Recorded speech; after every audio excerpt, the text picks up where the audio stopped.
We're going to talk about indexes here, and before we talk about that, we really have to talk about markers, because markers, indexes are indexes of markers. So we have to have markers in our FrameMaker document before we can have an index with any content. Now, if you're familiar with FrameMaker markers and indexes, you may want to skip this section. It'll just be kind of some introductory material. But first of all, let's open one of our documents and we'll get some index tools ready to use. Now, first of all, there's an index pod, or a markers pod rather. So if you go to View, Pods, and then Markers, this will show you which markers you currently have. And I like to dock this at the bottom. It's a little bit easier to deal with, and you can resize it. And then the other thing is it's real easy to collapse and expand. You can just double click on the title here, title bar, and that'll push it down when you want to get it out of the way. And then of course the markers will show up in this marker window if there are any. Now this document happens to have some hypertext markers in it, so that's all we're seeing.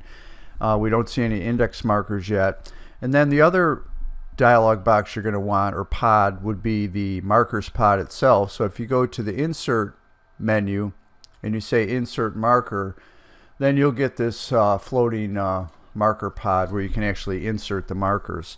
So we'll just do a couple here and we'll show you what that's like. And typically what you can do is you can actually, if you highlight text in the document, you'll see that it'll default to the marker window. So if that's the text you want to insert in your marker, then you can just click the create button. And if you're viewing your text symbols, if you right click in the margin and choose text symbols, you'll see that this shows up as like a little T symbol. And let's just zoom up here a little bit, just make this a little bit bigger. And you can see that kind of T looking symbol. That indicates that there's a marker there. And of course, whatever page you put the marker on, that page number is what's going to show up in the index that you generate. So that's basically it as far as the tools. You can select the marker to see the content. You can also look at it here in the marker window. And when you select the marker in the marker window, it actually highlights the marker. So if you wanted to delete the marker or edit the marker, it'll scroll it into place. Now I don't see, oh, there's the new link markers, the hypertext markers. Sometimes they're hard to see.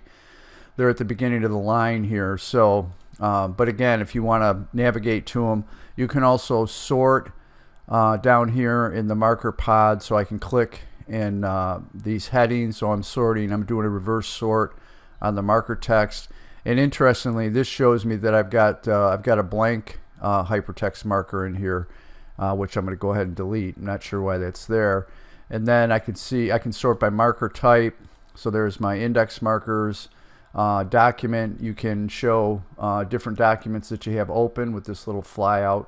Let me just move this so we can see it.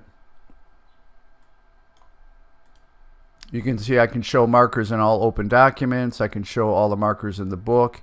And then of course, if I have more than one document open, those will be listed here in this little drop down menu. So it's pretty flexible. Let me dock this again. And then we can sort by page. All of these are on the same page, so that's not really relevant here. And in Structured FrameMaker, you can associate element tags with your markers, and you can sort on those as well.